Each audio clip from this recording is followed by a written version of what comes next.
Hello and welcome to the latest episode of the IA Talks AI.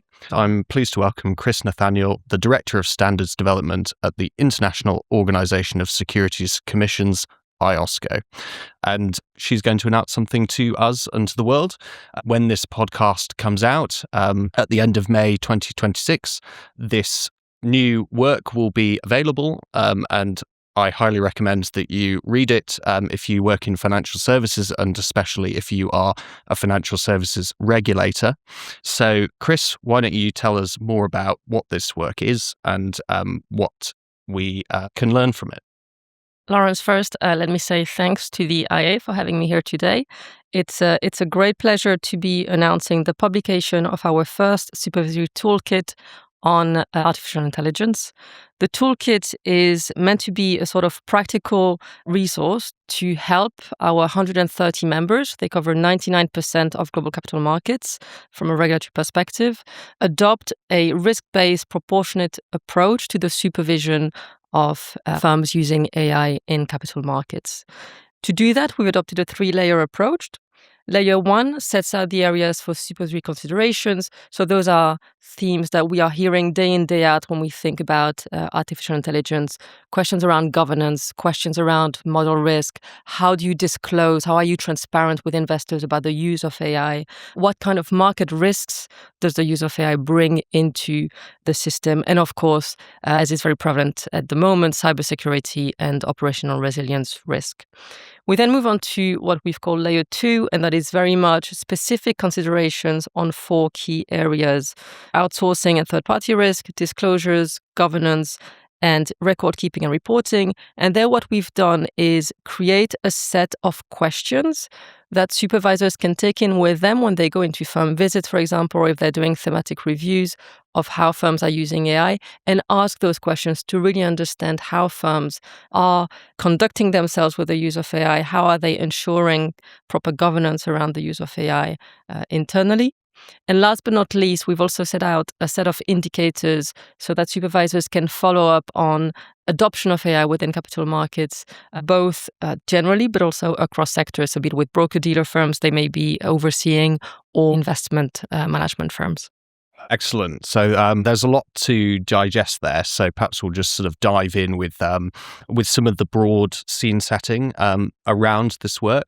So many listeners, I'm sure, work in financial services and will have been aware of the use of artificial intelligence in financial services for some time. But obviously, I think a lot of us also recognize that this moment in history is a bit different.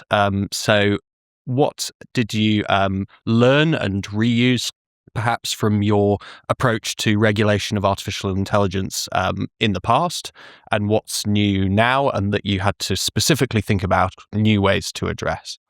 It's a very good question, because when I speak with people about AI, they say to us, you produced something in 2021. The first IOSCO report on AI was a set of guidance for broker-dealers and asset managers on how they use AI ML. So often the question comes back, why now? Is it because of Gen AI? Is it because of agentic AI? In many ways, yes. The complexity around AI has certainly increased. I think it's fairly obvious to anyone that is taking an interest at the moment in those issues. You are seeing new types of risks. Gen AI brings hallucination risk. For example, you have more opacity in terms of how the models are operating.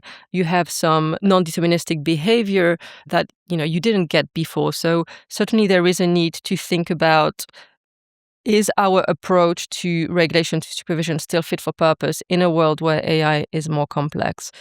But in addition to that, AI is also scaled up, right? Between 2021 and now, the world has moved so quickly on AI that it felt to us it was time to take a step back and think about, again, is the supervision philosophy around capital markets still appropriate in this new world? The conclusion we've come to is, actually it is. If you think about the broad principles that regulate supervision of capital markets, risk-based, proportionate supervision of capital markets, they are about same activity, same risk, same regulatory outcomes. They are about principles such as governance, such as record keeping, being able to be transparent both to your regulators and to your investors about what you're doing. those principles haven't gone away, and they haven't changed because of developments in AI. What has changed is how you might approach it, the type of questions you might want to ask both yourself as a firm, but also the supervisors might be asking of you. So the what is the same, the how has changed, and that's why it felt it was time for us to come back around the table, bring everyone together and think about that.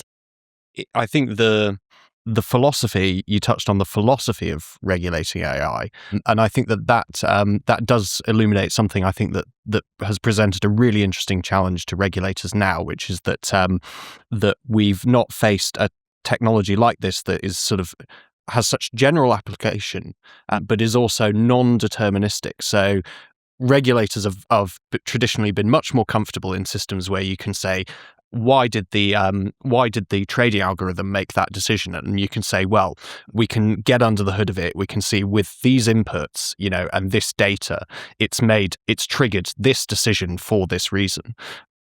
And with generative AI, we simply cannot do that. They are, black boxes, which is to say black box AI is not entirely new, but they nevertheless, it's a technology now that is doing not only potentially making investment decisions, but also involved in direct interactions with customers.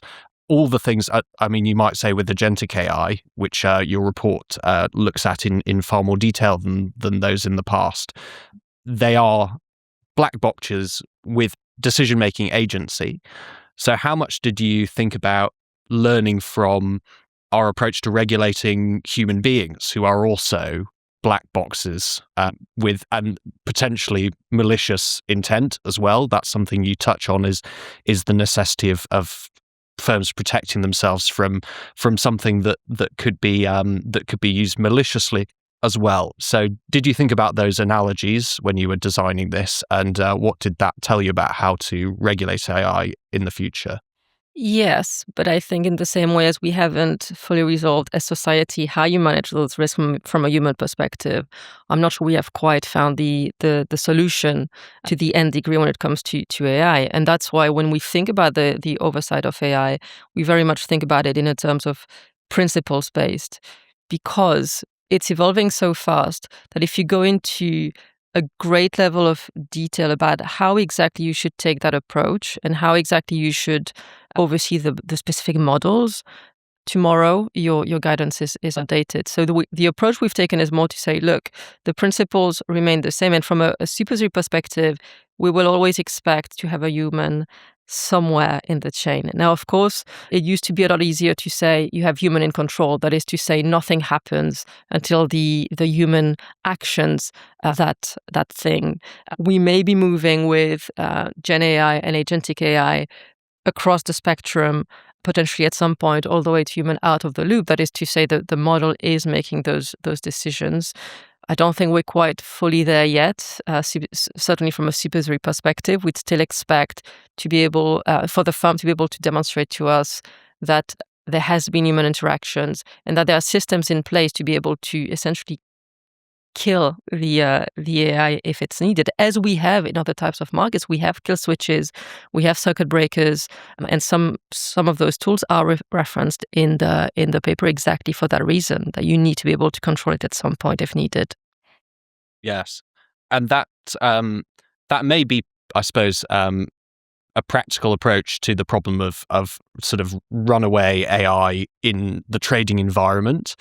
And I suppose what's novel about Gen AI is that that it can also be in lots of different back office processes. We know from in financial services that we've got lots of modular pieces of software that don't all talk to each other in very easy ways. So I suppose there is also a longer term risk, or did you consider that that near term we might be able to rely on people with kind of institutional memory of how these processes were done? Longer term, we may actually lose those people, and because of attrition, we may be in a situation where now the financial system rests on AI, agentic AI that can navigate the system. But if it breaks down, then we don't have a very easy way in which to revert to the old operating model. I mean, maybe that's a longer term challenge? Did you kind of think about what that might look like? Yes, to the extent that some of the questions that you raise actually were already existing when you spoke about more traditional AI/ML models. It's certainly been exacerbated with agentic AI and with Gen AI, but some of those considerations were still there initially. And that is why the toolkit focuses very strongly on questions around governance and being able to document all the decisions that senior management have taken, that the board has taken, being able to demonstrate that they understand what is going on within the firms and that at all points they are able to interact with those decisions as appropriate. But also the question of record keeping and the question of monitoring the model at all times, right? And being able to act upon that as necessary. If you have those measures in place, those health measures in place, then you should always be able, even if people who are currently working on the models leave, you should always be able to come back and understand what's happened, understand the decisions that were made. From a governance perspective, that is what you would expect as a supervisor. Yes, and you obviously touching now on governance and record keeping. I get a sense as a financial services industry, we touch all parts of the economy, and there's a sense in which we also, of course, invest savers' money. So we tend to think that we set ourselves high standards. So, when it comes to proper governance of AI, proper documentation of how AI is being used and what processes it's engaged in, how we would remedy it if anything went wrong, how we know when something's gone wrong. These are all things that I think are fundamental to, as your report, I think, very well describes the future operation of financial services, but also the economy more broadly. I think that I got a strong sense reading the framework of its applicability to the wider corporate sector and the wider economy. Did that strike you as you were creating this framework, or were there any other interesting emergent lessons that you got in the course of making this work? With the Organization for Securities Commissions, our focus is capital markets. So when we were thinking about this, of course, our primary objective was capital markets firms. That said, if you think about the objectives of financial regulation around good conduct, around good governance, those fundamental objectives are not in practice that dissimilar from what, as an investor in a corporate, you would want to see from that corporate. The approach might be slightly different, of course, but the fundamental principles are the same. So if our toolkit can also help firms in their other types of activities, in their investment activities, then from our perspective, that's great if it can help the broader economy. But certainly our focus was financial markets. Yes, and it's I suppose agentic AI was one of the key themes that marked a big step change from your previous report in 2021. Have I got that right? Was it 2021 was the previous report and 2025 was an update report? 2025 was a state of play report. What is going on in the industry? How is AI being used? Where is it being used? Because what we found was that in 2021, a lot of it was more back office. Actually, nowadays we're seeing AI being used in other types of areas within firms as well. So 2025 was about what is the state of play, what is happening in financial markets, so that we could consider if we had to adapt, as securities regulators as well. 2026 is about how do we adapt? What are the questions we should be asking firms? How do we supervise these things? How can we help our members, our supervisor community think about those questions? Good. So then we've got, I suppose, 2025 got the new lay of the land, and as the big change from 2021 then in terms of the how-to has been the arrival of these agents that can make decisions and engage in entire processes by themselves. And governance, therefore, I think is, as we drew the analogy earlier, potentially with human workers, something where if you cannot perfectly control and interpret the decisions of human beings, staff, or agents, then what you have to have is a governance framework that helps keep the whole thing safe, auditable, and so on. One of our engine member firms, agentic risks. So they are a firm that advise specifically on governance of AI agents in particular. They draw quite an intriguing analogy, which is with working dogs. So we classify working dogs into different types, and depending on how closely they interact with human beings or with sensitive systems, we constrain them, or we give them more or less autonomy. So a guide dog that has to help navigate a city is very heavily trained and tightly sort of specified, whereas a sheepdog that works in the fields can have a bit more freedom to kind of run wild, but obviously provided it continues to keep people safe and do the job it's supposed to do. So I suppose I found that example really illuminating of the power that governance could have, because it's not as though you can, with an agent or with a dog, you can in all cases say that's going to ensure the safety of this activity. But what you can do is say, well, we have a framework that tells us that this is a good way to go about it, and if anything goes wrong, we know broadly why that situation occurred and who's responsible for that. So it seems to me that is broadly applicable. In terms of the accountability then, did you have a sense in which you wanted to situate accountability and the governance responsibility for this at a high level, rather than leaving it to the market or to leaders potentially to just delegate that authority further down the chain? Can I just say I love the dog analogy? I'd never thought of that. I may steal it. I think it's great. From a regulatory perspective, accountability remains with the firm. Obviously, you can't delegate accountability to a model. Parallel to that is an asset manager that is using a third-party valuer can't delegate responsibility to the third-party valuer. It's the same here.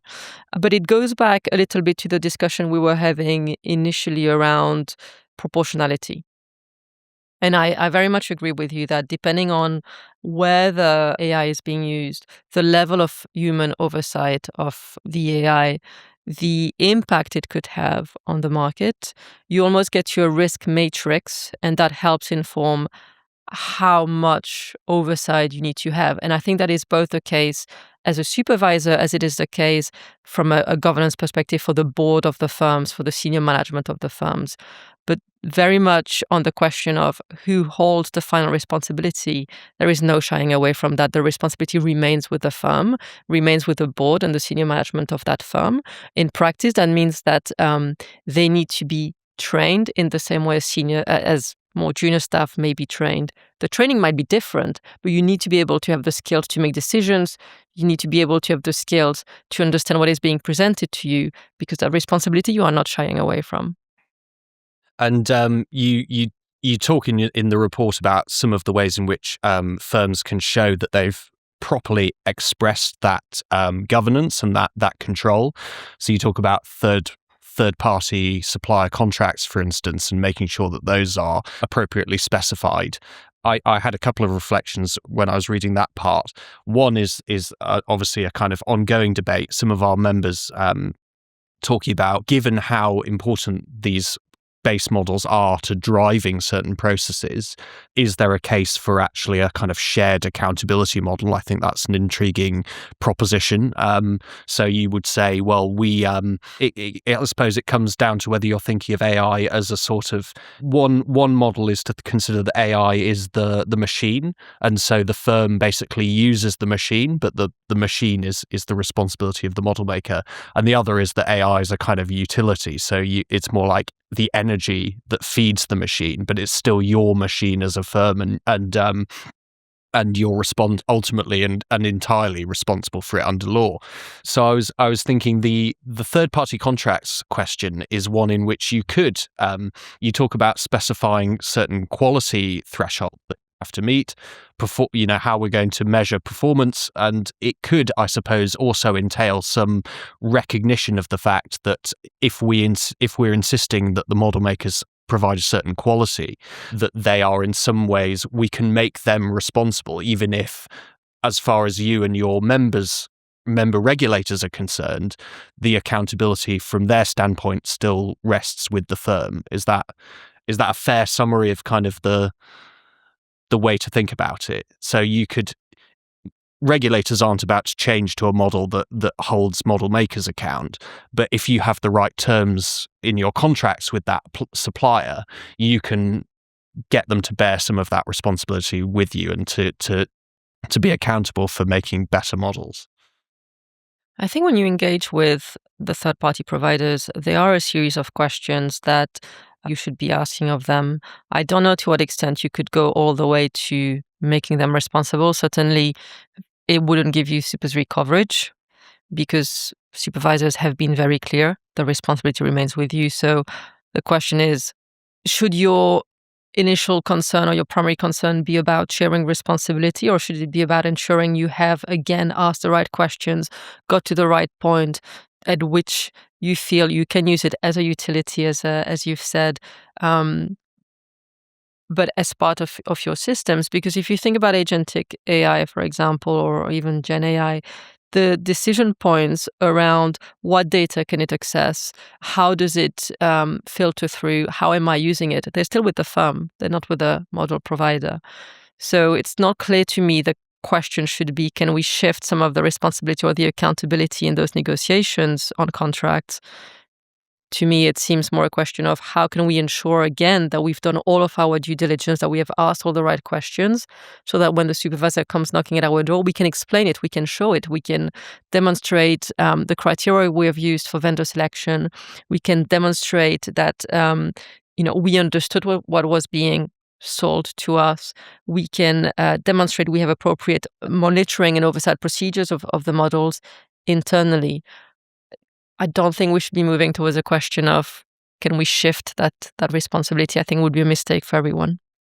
And indeed, as you touch on there, the ways in which the technology are being used by firms are going to be greatly varied, depending on exactly that firm's business model, the systems they use, behind the scenes, they're indeed whether they interact with customers and in what way. So I got the sense that you did map the common features of the relationship between firms and AI providers, for instance, and you kind of kept the framework at a high level, reasonably high level, so that it would be broadly applicable across all of your member regulators in all the jurisdictions that they govern.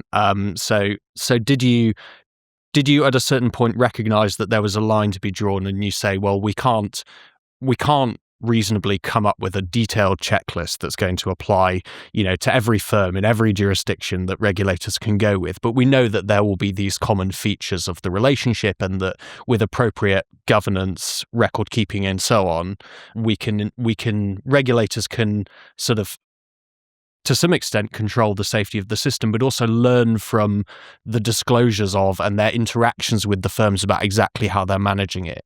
Is that how you thought about it? I think the way we thought about it was from a very humble place of securities regulators will never out-innovate the market. And there is absolutely no way we will out-innovate developments in AI. So being realistic about that, then the question became, how do we keep up in practice? And the toolkit is our attempt to keep up in practice in a way that covers all types of AI, and in a way that helps jurisdictions across a whole range of sectors and across a whole range of development, if I can call it that way. An emerging market jurisdiction should be able to take the toolkit and make use of it in the same way as a developed jurisdiction, developed securities regulators would. How did we go about that? First, it was recognizing that we need to be anchored in outcomes, not in technology. Many regulators are technology neutral. That is also our approach, but it goes back to the what and the how we were discussing earlier. The regulatory outcomes, the what, should remain the same. The how you approach achieving those regulatory outcomes might differ because of AI, but you should still think about it in terms of those broad categories. Technology neutral does not mean you should not adapt how you approach an issue. It just means you need to think about how you adapt it. So to give you a specific example, if you think about the traditional aspects, suitability, market integrity, fair disclosures, actually those don't change purely because you're now having an LLM in the middle there somewhere, right? Firms, as we've been discussing, remain accountable for the products, and they remain accountable for the services they deliver, regardless of the technology underneath. So that was one of the ways we decided to approach this.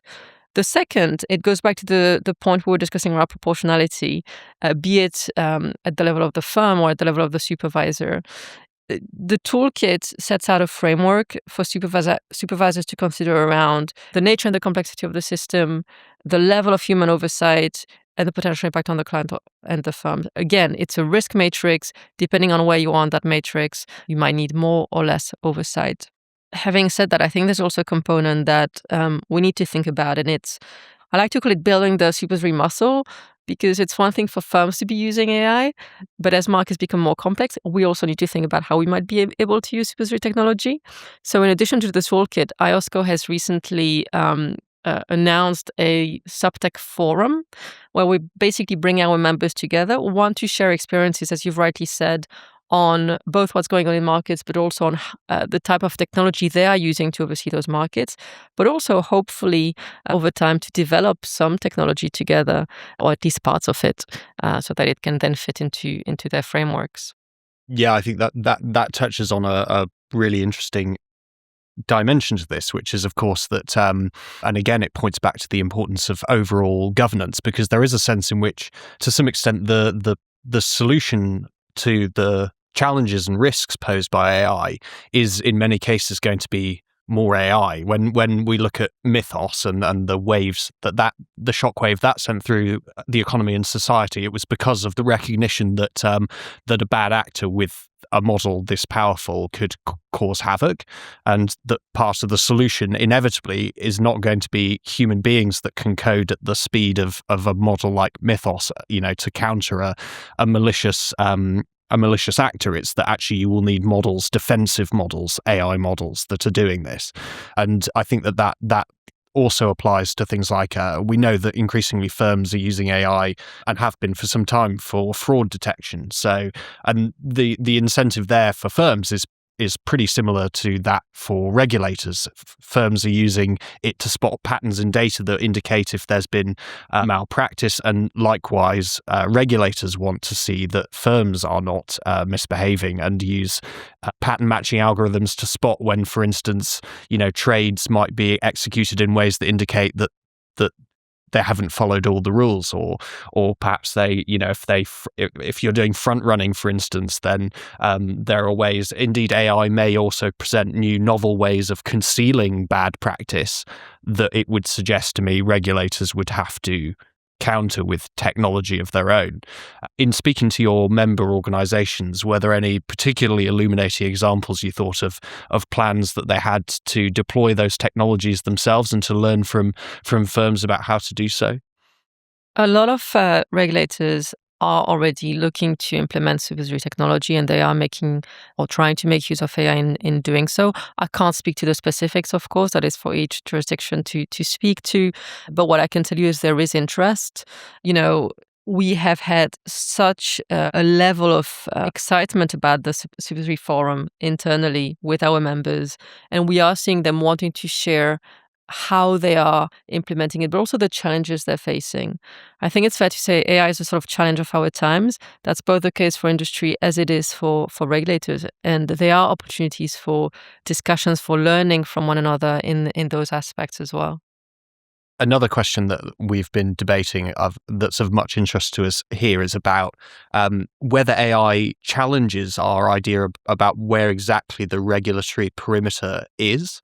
So obviously, I did have, I think, reading your framework, a lot of confidence that firms that were appropriately applying the right governance standards, that they were documenting what they were doing, keeping logs that could be assessed by regulators and themselves indeed to learn from how they can apply these technologies safely and effectively.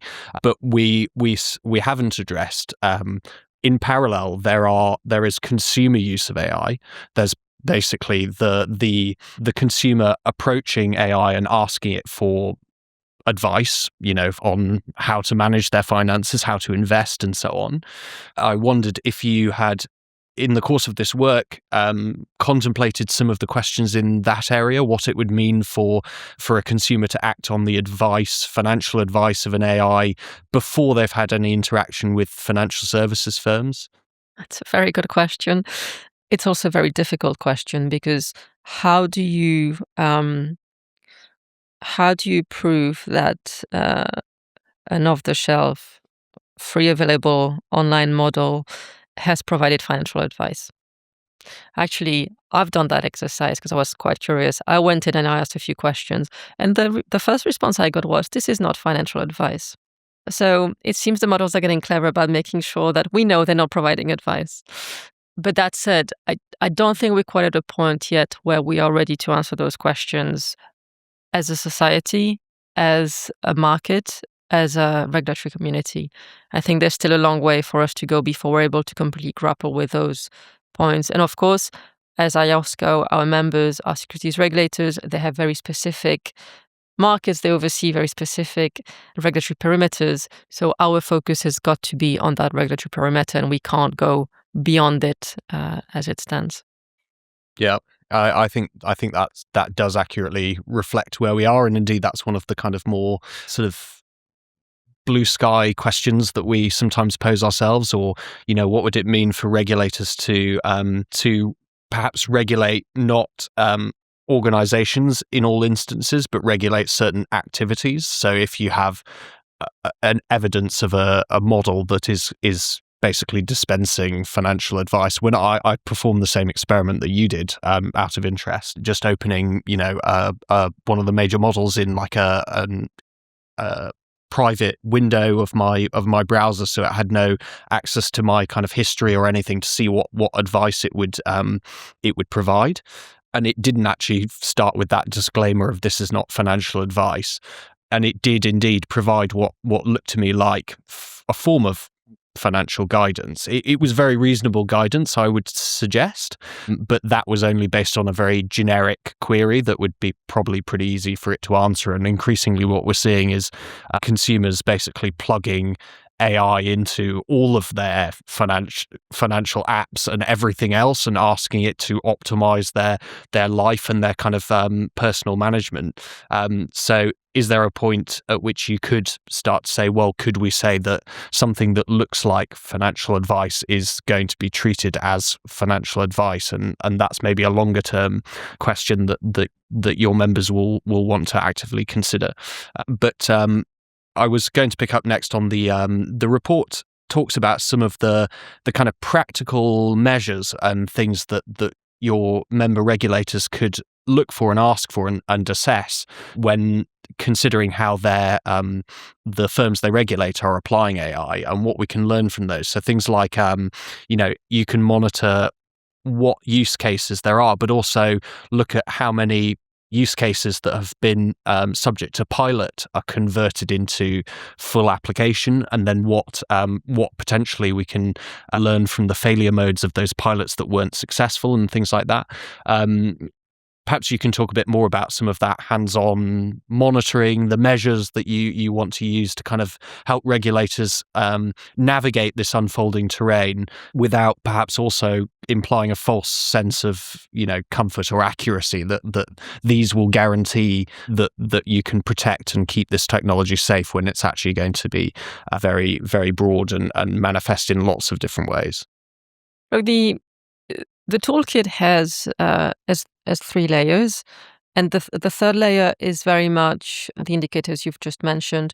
But if you think about, again, the philosophy behind the layers, layer number 2, which is about the questions you should be asking of firms and the sources you could check to make sure that what the firm is telling you aligns with what is actually happening, is very much done with the idea of helping the supervisor have an understanding of exactly what is happening in that firm at that point in time for day-to-day supervisory practices.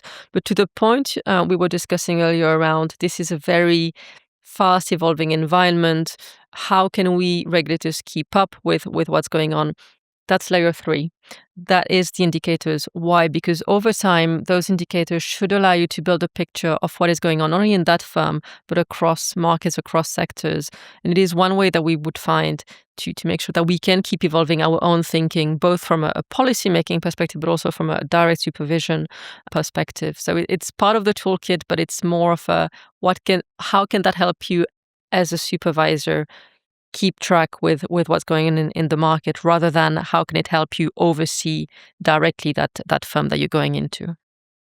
And perhaps a final question then, so that we keep to time. But obviously, at IOSCO, you are a kind of central convening body of national regulators, and financial regulation in different jurisdictions naturally looks different, reflecting local practices and conditions.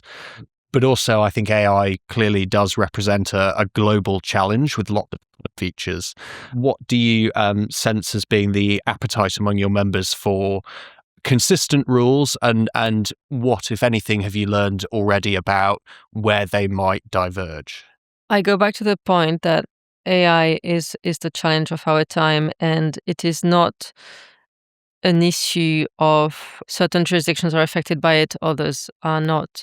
Now, certainly, as you've rightly said, I think it's unrealistic to expect full rule alignment. And I think in many ways it would probably be undesirable as well. As you said, jurisdictions have got different legal situations and traditions. They have different markets. They have different risk appetites. We're seeing approaches being a bit different. The EU has the AI Act, which is transversal. The UK still has a sort of principles-based, regulation-led approach. The US at the moment is developing its own thinking around AI. We've had a lot of announcement. Someone on your podcast came to talk about that a few weeks ago, which I found quite interesting. But from our perspective, as IOSCO, what we have tried to do and where we have tried to bring value, I would say, is along 3 levels. And I'm seeing in conversations with our members, and as is reflected, I think, in the toolkit, a real desire for those levels. The first one is conceptual alignment. Most jurisdictions appear to be converging towards the OECD definition of an AI system. That sounds technical, but actually it really matters, because we need to be able to know we're talking about the same thing when we're engaging with one another. That is both the case for supervisors trying to collaborate, cooperate on supervision, as it is for industry participants, actually. The second one, where I'm seeing a desire for collaboration, for alignment, is on risk typology. Think about hallucination, bias. What do we mean with explainability? What do we mean by third-party concentration, model drift? All those risks, they're the same across jurisdictions, right? But it's important that that risk typology is broadly shared, again, both from a supervisory perspective so that we know what we're assessing, but also from a firm's perspective when you're engaging with different regulators. And that brings me on to my last point, and that's supervisory practice alignment. This is where the toolkit fits very strongly. We haven't done the toolkit in isolation. There was demand from our members. That's why it has been published. And in fact, we work with our members when we do these things. It's not just the IOSCO Secretariat drafting. It's very much committee-led. What we found is when supervisors are asking firms broadly similar questions around governance, around third-party concentration, around disclosures, what that tells firms is there is a comparable signal across jurisdictions. It's helpful for firms because it means they know what to expect. It's less compliance costs, but it's also helpful for supervisors as well. Again, because markets are global, firms are acting cross borders. So if we can all have that same basic baseline, I think we're in a much better place. There is demand for that, independently from whether once you start getting to the rule specific, things might change a little bit. Thank you. I think your point towards the end there about having a resource that gives firms something to know what to expect, I think is something that lots of our listeners and members will pick up on, and I would highly recommend to them that they read this, because the list of questions that you've written are very much the right ones, and I'm sure that they can expect to hear those from their regulators in due course. So for those of our members that are engaged in this topic, I highly recommend you read it as well. It's not just for the regulatory community. We have a small survey attached to the toolkit. It's open until the 6th of July. Please respond to it. We're very much looking forward to your responses. We have a phase 2 of this work, which is actually engaging with firms and looking at how they are looking at those aspects. So your responses will be truly welcome. Please engage and reach out through the survey. 6th of July, key date. Read it and respond by the 6th of July. So thank you very much again, Kris, for coming and explaining the toolkit to us. We hope you enjoyed this episode and will join us in the next one.